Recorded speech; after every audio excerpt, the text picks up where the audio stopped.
La météo avec C3A Productions.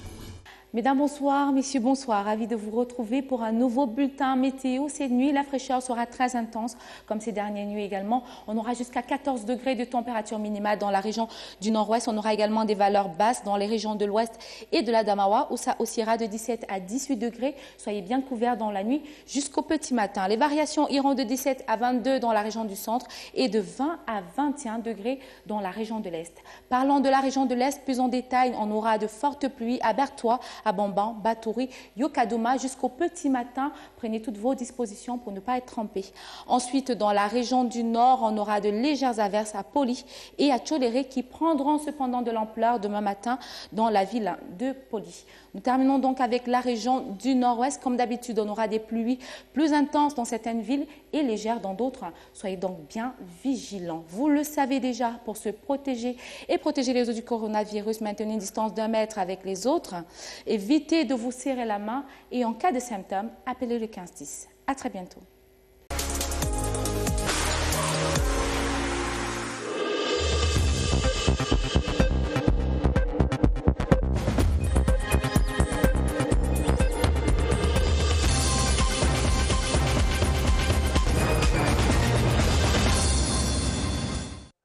Madame, Monsieur, bonsoir. En vedette ce jeudi, coronavirus, hausse de température dans la contamination. Près de 9000 cas confirmés à date et environ 5500 guérisons. Évaluation du gouvernement en visioconférence conduite par le Premier ministre Joseph Dion Ngouté ce jour à Yaoundé. Nous irons à l'immeuble Étoile où nous attend Joseph Clément Omba dès l'ouverture du 20h30. Prévention de la pandémie, noyade des mesures barrières dans la boisson. Non-respect du port de masque et de la distanciation physique, violation des heures d'ouverture et de fermeture, les bars se vident de discipline et le danger coule à flot. Clients et tenanciers s'en lavent les mains, illustration à Yaoundé dans un voyage au bout de la nuit dans ce journal. En politique, députés et sénateurs font chambre commune demain. Le Parlement se réunit en congrès ce vendredi à Yaoundé. Seul point à l'ordre du jour, la réception du serment du professeur Joseph Owona, nouvellement nommé membre du Conseil constitutionnel par le chef de l'État. Éclairage sur la procédure dans cette édition, voilà pour les titres. Jusqu'à nouvel ordre.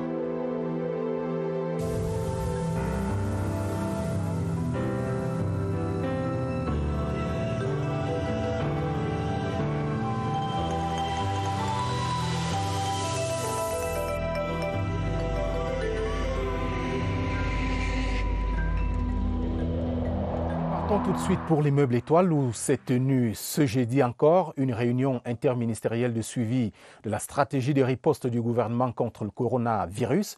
Une visioconférence coordonnée par le Premier ministre, chef du gouvernement Joseph Dion Ngouté.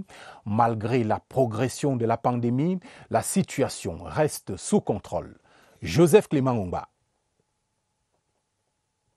À l'immeuble Étoile, la visioconférence en mode opératoire s'est érigée en rituel tous les jeudis. Le Premier ministre, chef du gouvernement, Joseph Dion Ngouté, connecté avec tous les membres de son gouvernement, fait une évaluation hebdomadaire de la stratégie de riposte gouvernementale contre le coronavirus. En réseau, le ministre de la Santé publique, Dr Malachi Manaouda, il dresse la cartographie de l'épidémiologie au Cameroun.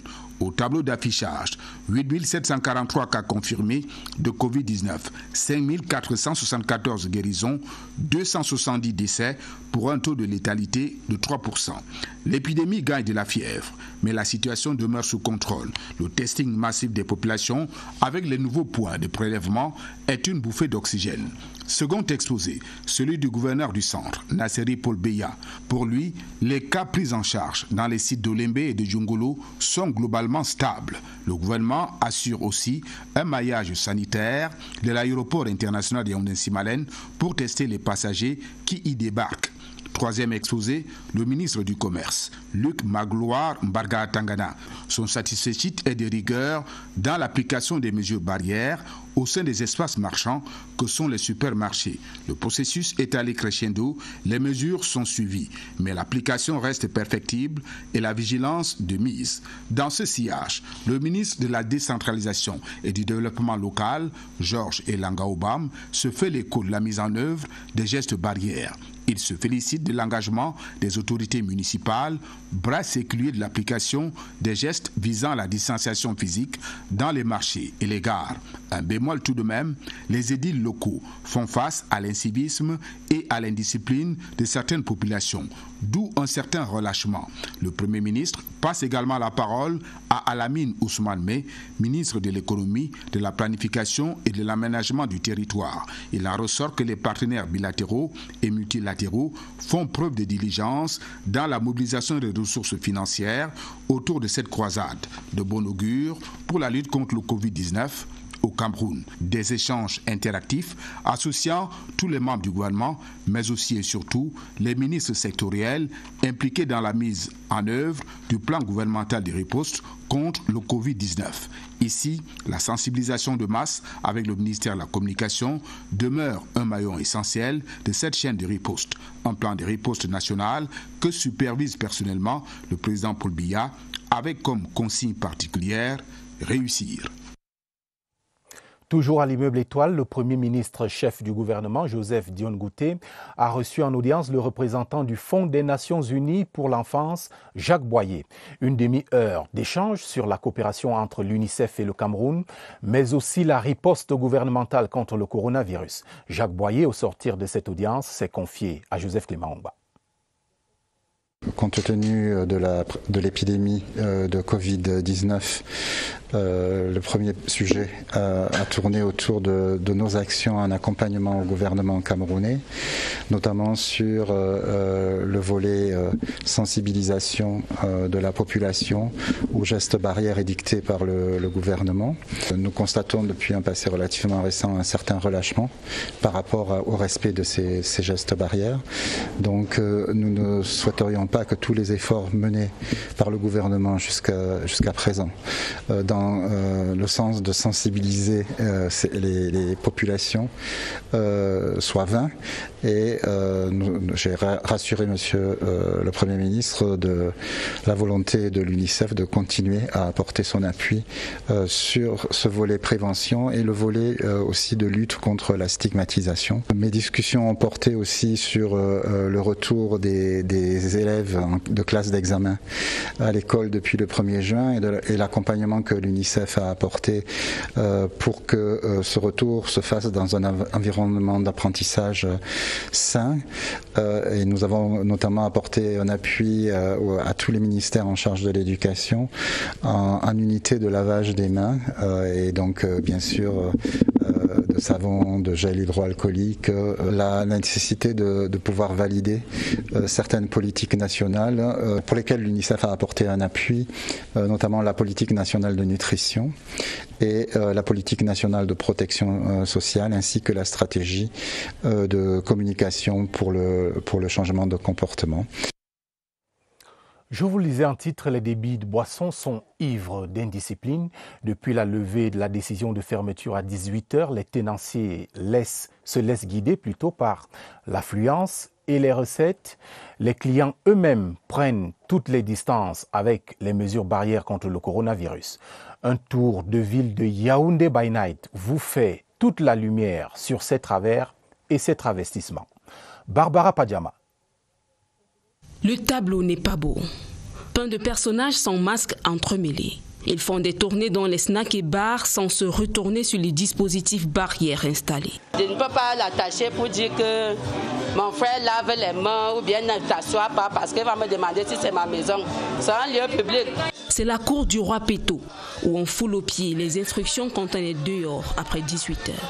Ce sont des fêtards, couche-tard qui ont fait de chaque jour de la semaine un week-end. Quand quelqu'un là, il ne fait que prendre l'avion, on lui demande que mais nous on va partir.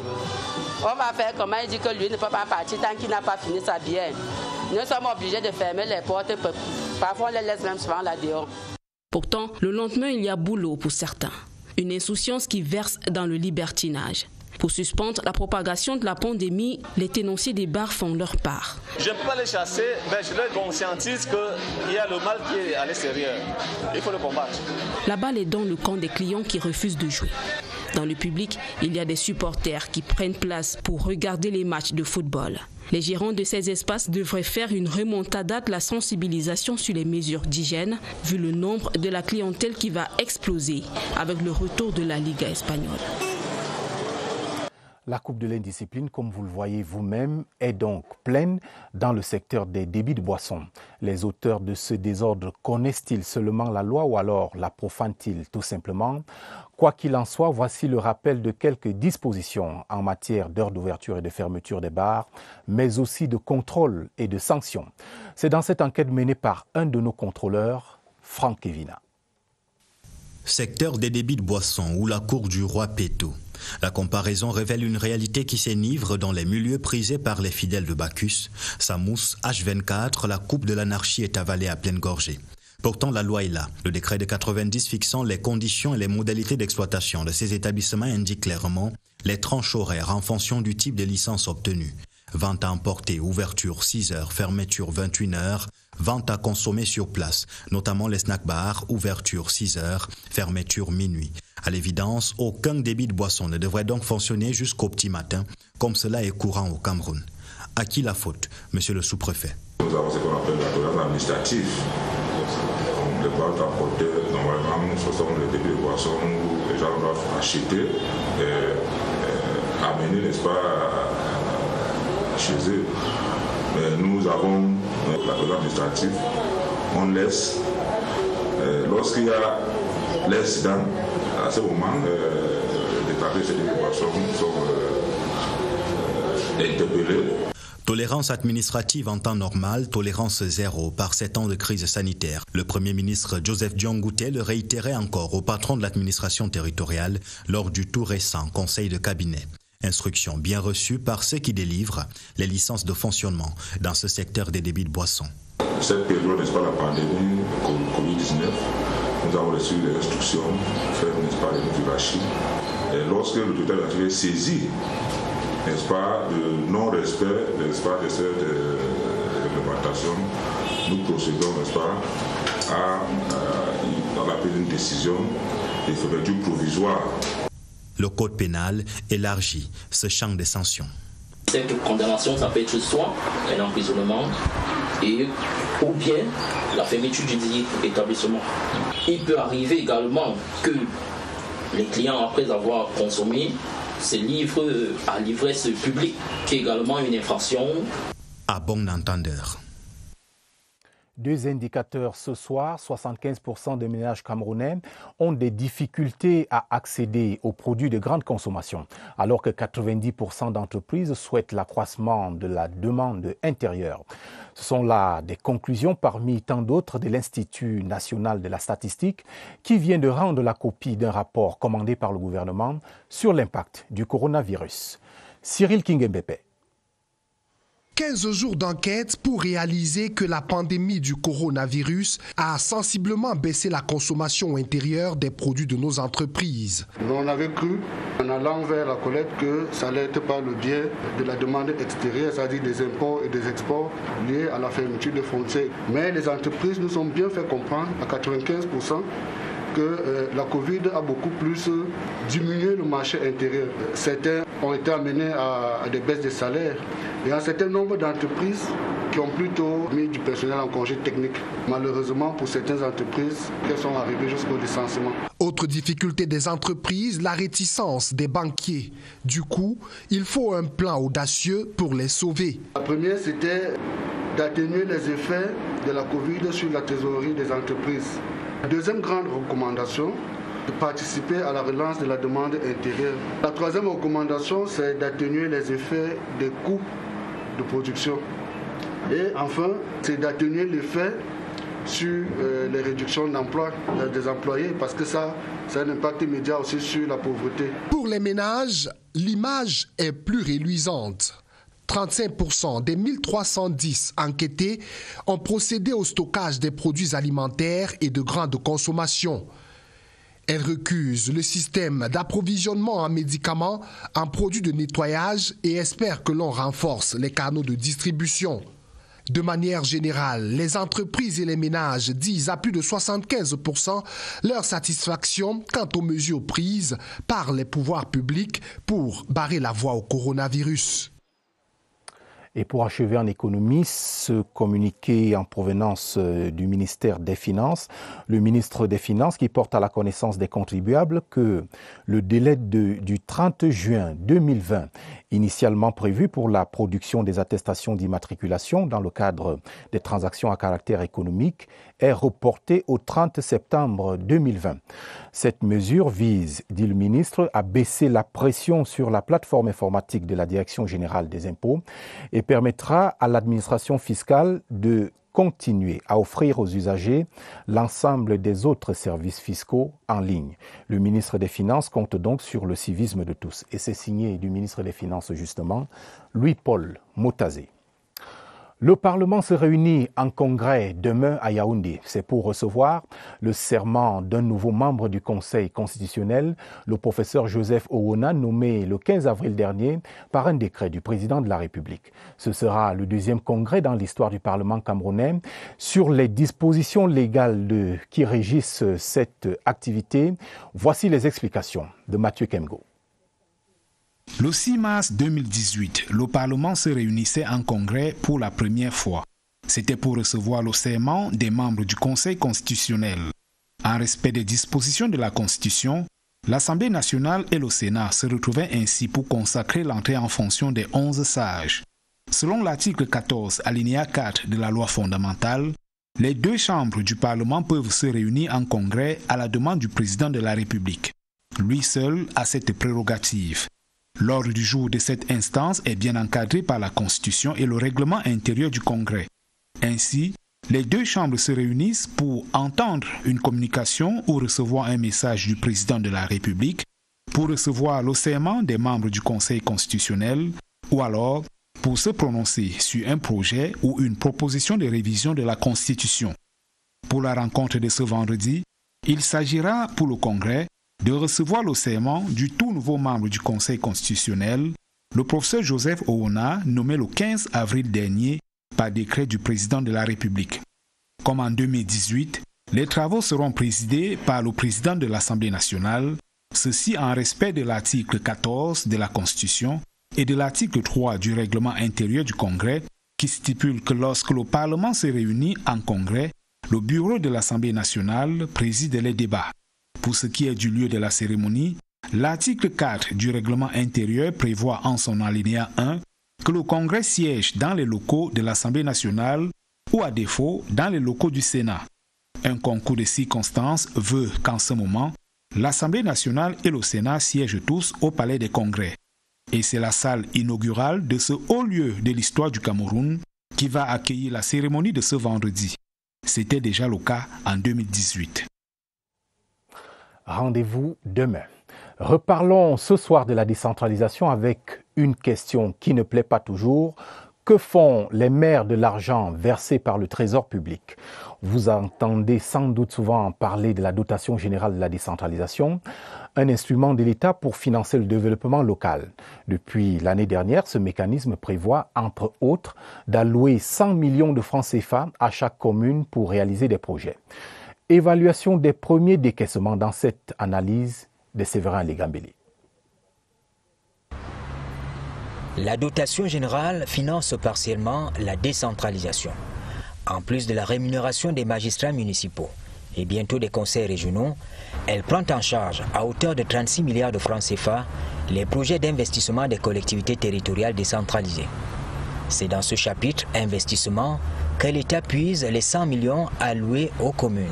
Il s'est agi d'une réponse qu'a apporté le président de la République à une sollicitation constante des élus locaux qui se plaignaient de ce qu'ils n'interviennent pas dans le choix des projets à financer.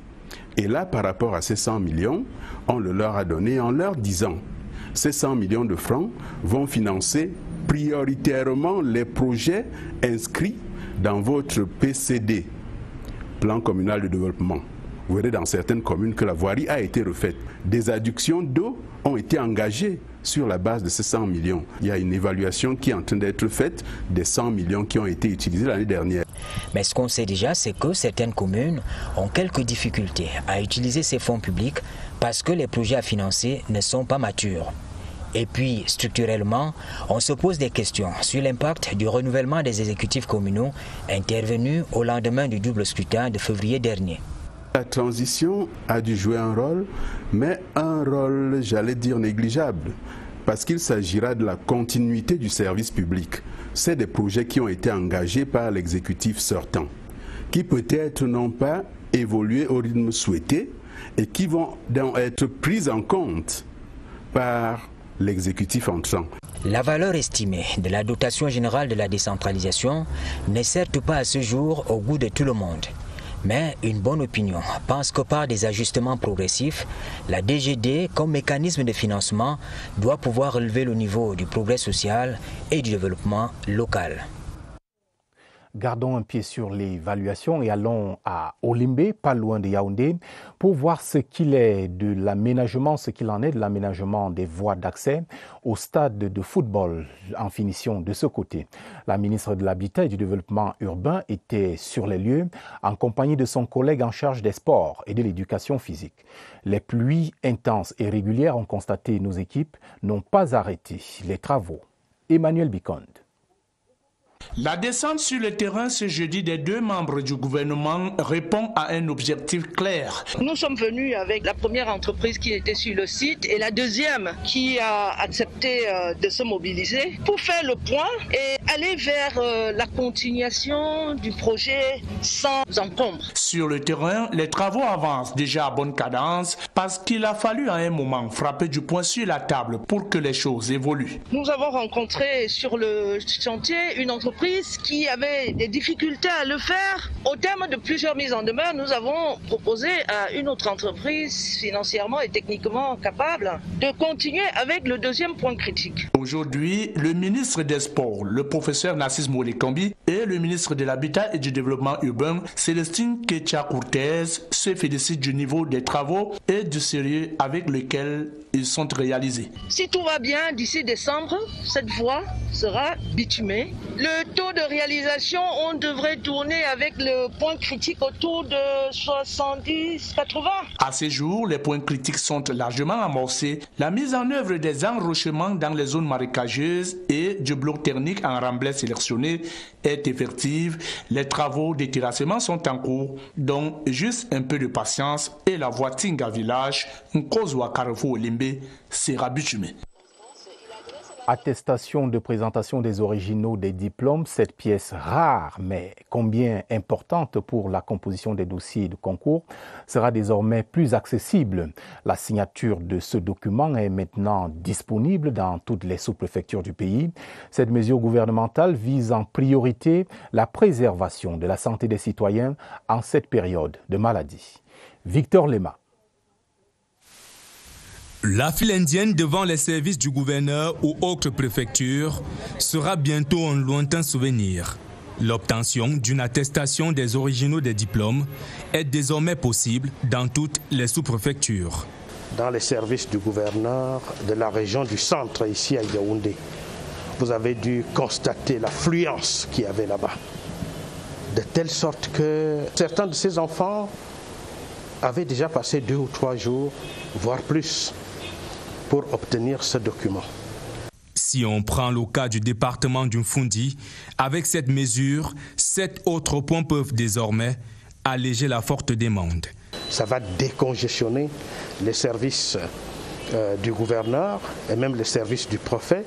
Et évidemment, cela a pour conséquence immédiate la préservation de la santé de nos enfants, mais aussi la célérité dans le processus de prise de décision.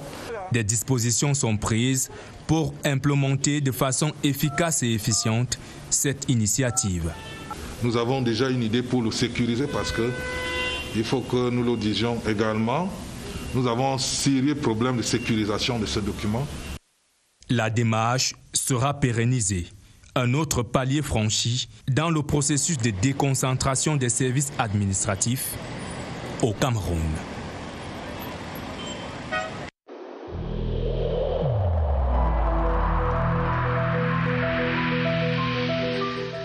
Nous la négligence d'une seule personne peut nuire gravement à l'ensemble de la communauté.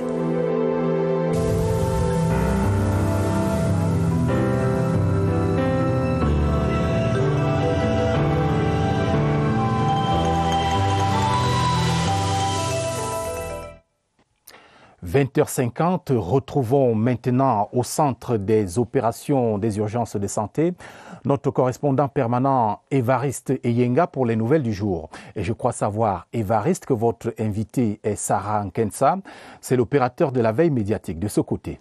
Bonsoir, vous êtes en direct.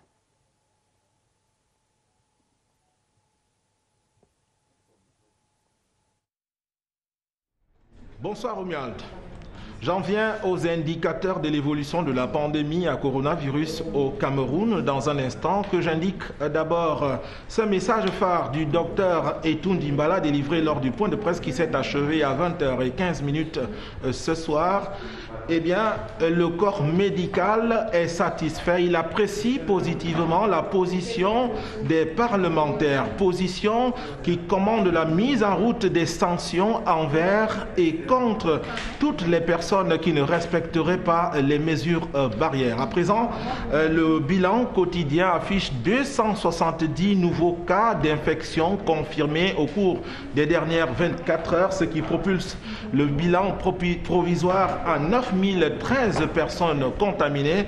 Également, il y a eu des patients guéris, il y en a eu 83 et puis un seul décès enregistré au cours des dernières 24 heures. Ce soir, notre entretien portera sur des personnes qui ont la charge de suggérer des solutions à ceux de l'unité prise en charge ce soir. Il s'agit de la veille médiatique et on reçoit, tel que tu l'indiquais, Romuald, Sarah Nkensa, opérateur de cette veille médiatique. Bonsoir.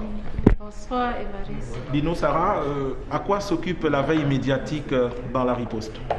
La veille médiatique est une sous-unité de la veille épidémiologique qui s'occupe au quotidien du suivi des informations sur la COVID-19 diffusées dans les médias qui sont la presse écrite, les émissions télé et radio, mais également du suivi des réseaux sociaux. Et cette veille a pour objectif de détecter des alertes sur la COVID-19 et ainsi suggérer des actions concrètes aux équipes d'intervention pour une bonne riposte. On voit clairement le rôle que vous jouez. J'imagine que ces derniers jours, vous avez donc enregistré des alertes. Quelles en sont les principales? Les principales alertes que nous avons recensées ces derniers jours ont trait aux difficultés à l'accès au diagnostic et au traitement. Ils ont également trait aux multiples traitements proposés par les plantes médicinales, mais aussi et surtout sur la gestion des décès liés à la COVID-19. Merci Sarah Nkensa d'avoir vous aussi veillé à répondre à notre invitation. Romuald, ce jeudi est le deuxième jour d'intervalle du premier pic de la pandémie au Cameroun, période d'intervalle qui s'étend du 10 au 15 juin prochain et l'on se rapproche de la barre des 10 000 personnes contaminées au Cameroun. Vous avez bien mentionné qu'aujourd'hui, le cumul est de 9013 personnes déjà contaminées. Il y a encore des analyses en laboratoire et puis le dépistage de masse se poursuit. Merci Évariste et bonne soirée. Sur le front de la lutte contre le coronavirus, justement, la ville de Douala, résolument engagée à stopper la propagation de la pandémie, entre distribution de matériel de protection et d'hygiène, sensibilisation et assistance aux victimes de la maladie, la communauté urbaine ne lésine pas, et on devrait dire même la mairie de la ville de Douala n'hésite donc pas sur les moyens pour protéger les habitants de la capitale économique. Confirmation avec Brigitte Mbouzé à Douala. Avec près de 4 millions d'habitants, la capitale économique est le deuxième foyer de la pandémie au Cameroun. Pour limiter la propagation de la maladie, la communauté urbaine de Douala, sous l'impulsion du maire, a adopté une synergie de lutte contre la pandémie. Aussi, un plan de riposte au Covid-19 a été adopté pour barrer la voie à la propagation du virus. La ville a par la suite convié les entreprises citoyennes de Douala à l'accompagner dans la mise en œuvre de cette riposte. De nombreuses réactions sont enregistrées au quotidien. De façon régulière, la communauté urbaine met à la disposition des mairies le matériel d'hygiène et de protection leur permettant de se déployer dans leur arrondissement au bénéfice des populations. La ville continue de distribuer les masques, gel hydroalcoolique, dispositifs de lavage des mains, savon aux administrations et établissements scolaires. Outre la fourniture des housses post-mortem, la mairie de Douala apporte également un appui à l'alimentation des patients Covid-19 dans les sites de confinement et hôpitaux de la place. Dans le cadre de la gestion des décès de Covid-19, la ville est en train de produire des cercueils depuis un atelier bois de la communauté urbaine de Douala, des espaces d'inhumation dans certains cimetières dont le bois des singes sont réservés. Une campagne de communication est en cours dans les médias de la ville avec comme message « Ne baissons pas la garde en respectant les mesures d'hygiène prescrites, la distance de sécurité, portons nos masques, nous nous portons les mesures d'hygiène prescrites, la distance de sécurité, portons nos masques, nous nous protégeons ainsi et protégeons les autres. » Une concertation à propos des différentes actions entreprises réunies chaque semaine, le maire de la ville et ceux des communes d'arrondissement. Du matériel de prévention pour les établissements publics et privés de la région de l'Ouest, les appuis de la ministre des Enseignements secondaires ont été remis aux bénéficiaires par le délégué régional de ce département ministériel à l'Ouest, François Ngabnia. Le compte rendu de Célestin Ndion. Le ministre des Enseignements secondaires, professeur Pauline Nalo-Valionga, a mis à la disposition des établissements secondaires publics et privés de la région de l'Ouest du matériel de lutte contre la pandémie du coronavirus. Il s'agit de 40 000 masques, 500 pulvérisateurs, 200 thermoflash, 200 tubes et 340 bidons de gel hydroalcoolique de 5 litres, 500 pulvérisateurs, 25 fûts de 250 litres avec robinet pour les établissements en zone aride, 325 paquets de gants et 322 cartons de savon. Il est question de veiller au strict respect des instructions gouvernementales dans nos établissements dans le cadre des mesures barrières. Il va falloir veiller à ce que dans les salles de classe, qu'on n'ait pas un effectif supérieur à 24 élèves, tel que prescrit par son Excellence, Madame le ministre des Enseignements secondaires. Les principaux bénéficiaires n'ont pas caché leur satisfaction. Nous allons nous assurer qu'il y a une distribution équitable de ce précieux don à tous les établissements et que les principaux bénéficiaires seront les apprenants et les enseignants de chant. Face à ce geste des pouvoirs publics, la communauté éducative de l'Ouest se sent rassurée et optimiste dans la guerre contre cette pandémie. Dans le Diamaré, nous sommes à l'extrême nord. C'est une élite qui apporte sa contribution à la lutte contre le coronavirus. Likibi Boubacar, conseiller municipal à la commune d'arrondissement de Maroua 3e, a offert des masques et cartons de savon aux populations. Malmoussa Le Doublez, des CRTV Extrême Nord. Le département du Diamaré, touché par la pandémie, a besoin du soutien de son élite pour protéger sa population. Ce don du docteur Likibi Boubacar répond à cette nécessité de se mobiliser pour stopper le Covid-19. Nous devons faire tout ce qui est en notre possible, non seulement pour être nous-mêmes des ambassadeurs, pour aller sensibiliser nos frères dans les quartiers, dans les villages, dans les mosquées, dans les églises, pour qu'ils sachent qu'effectivement c'est une réalité. Il s'agit là d'une arme de lutte. L'arme n'est pas utile lorsque l'arme n'est pas bien utilisée. C'est pour cela que j'invite les uns et les autres à arborer les masques, parce que nous sommes en guerre contre cette pandémie. Ce don anti-coronavirus du directeur général de la mission de promotion des matériaux locaux vise également les administrations publiques, les unités de sécurité et le syndicat des exploitants de mototaxis. C'est la question pour nous de les sensibiliser afin que le port des masques puisse être de plus en plus porté par ces exploitants de mototaxis. Il reste à insister auprès des populations afin qu'elles fassent effectivement usage de ces masques et appliquent les autres mesures barrières édictées par le gouvernement pour se mettre à l'abri du coronavirus. Ouvrons quelques instants les portes de la prison d'un fou à une quinzaine de kilomètres de Yaoundé.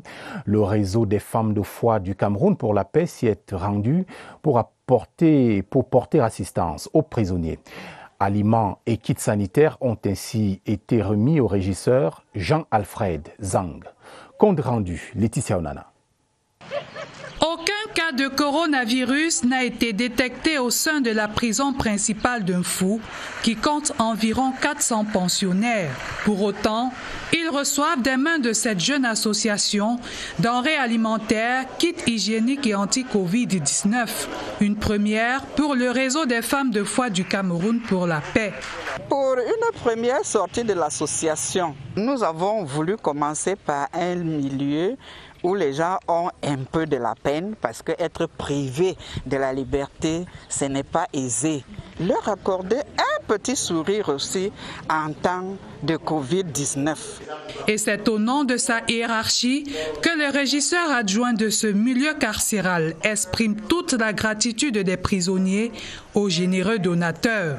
Des prières pour implorer foi, paix et santé auprès de Dieu sont dites par les autorités religieuses présentes qui exhortent par ailleurs toute cette population carcérale au respect strict des mesures barrières. La cité balnéaire du Sud, malgré ses plages romantiques, n'exerce pas sa fascination habituelle ce soir. Déjà 4 décès et une trentaine de cas de déshydratation sévère à Kribi, conséquence d'une épidémie de choléra qui affecte la ville. Des précisions dans ce bulletin de santé de Saint-Luc Tiaga à Kribi. C'est à Londji, à la porte d'entrée de la cité balnéaire, que la maladie sévit. Ce jeudi au compteur, 38 cas suspects et 4 décès. Actuellement, notre line list, nos tests de diagnostic rapide et qui est aussi également des morts suite au diarrhée vomissement, nous pouvons nous jeter dans l'eau de dire qu'il y a le choléra à Londji. En réalité, Londji 1, Londji 2 et Bebamboué, des localités de Kribi 2e, portent en elles les facteurs de risque.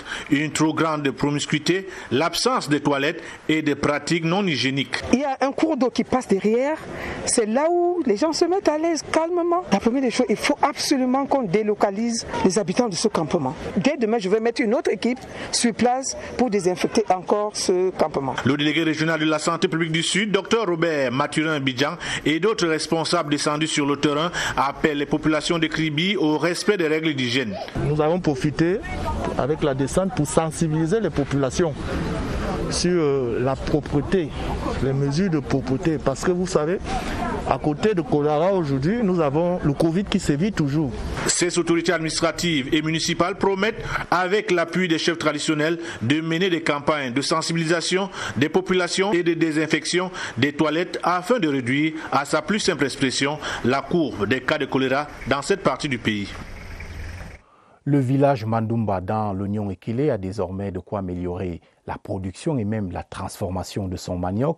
Le groupement d'initiative commune New Life Cassava a reçu ce mercredi du matériel agricole offert par l'association des Camerounais, anciens boursiers de Corée. Elvire Ninangalim.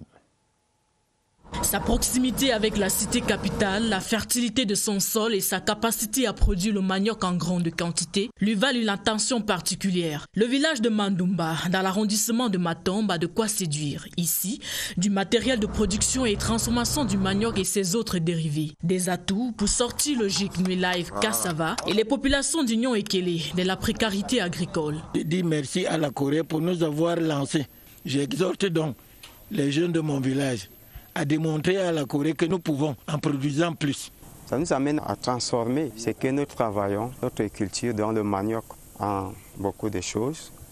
Il y a le tapioca, il y a le bâton de manioc, il y a le couscous, l'amidon et autres. Des projets que l'association camerounaise des anciens boursiers de la Corée entend réaliser à travers son appui matériel. On a décidé de sélectionner les gens qui n'ont encore rien pratiquement. Par exemple, les 2 hectares du terrain qu'ils ont comme un ressource. Et voir comment on peut mettre ces ressources en travail pour la production de manioc. Des objectifs pour renforcer la coopération entre le Cameroun et la Corée en vue d'améliorer les conditions de vie des populations rurales et vulnérables, mais aussi de booster l'économie locale. Et avant de sortir cet télégramme officiel du président de la République, ce premier est adressé à son Excellence Muhammadu Buhari, président de la République fédérale du Nigeria, commandant en chef des forces armées à Abuja. Monsieur le Président et chers frères, j'ai pris connaissance avec émoi du bilan extrêmement lourd de l'attentat perpétré dans l'État du Borno par un groupe de terroristes. Je condamne avec fermeté cet acte lâche et odieux. J'ai la conviction que grâce à notre commune détermination, nous vaincrons ces fanatiques de la terreur. Je vous adresse en cette tragique circonstance, ainsi qu'aux familles des victimes et à la nation nigérienne endeuillée, mes sincères condoléances. Veuillez agréer, Monsieur le Président et chers frères, les assurances renouvelées de ma très haute considération. C'est signé Paul Biya. Cet autre télégramme adressé à son Excellence Pascal Nyabenda, président de l'Assemblée nationale, président intérimaire de la République du Burundi, Bujumbura. Monsieur le Président et chers frères, j'ai appris avec émoi le décès soudain de son Excellence Pierre Nkurunziza, président de la République du Burundi. Je salue la mémoire de celui qui assumait la magistrature suprême de votre pays. Je vous adresse ainsi qu'à sa famille, au gouvernement et à la nation burundaise endeuillée, mes sincères condoléances. Veuillez agréer, Monsieur le Président et chers frères, les assurances renouvelées de ma très haute considération, signé Paul Biya. Telle est l'actualité au Cameroun et on peut dire en Afrique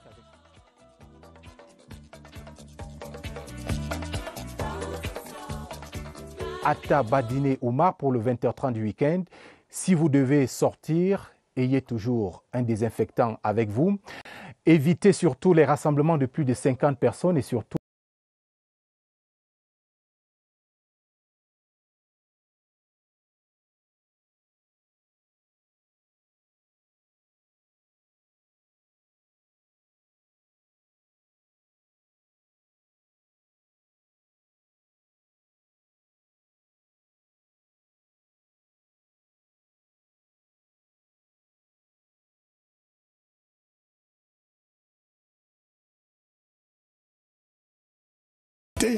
par chacun de nous. Lavez-vous régulièrement les mains à l'eau et au savon ou à l'aide d'un gel hydroalcoolique. Restez à au moins 1 mètre de distance des autres personnes, surtout si elles toussent, éternuent ou ont de la fièvre. Si vous avez de la fièvre, de la toux ou des difficultés à respirer, consultez un médecin.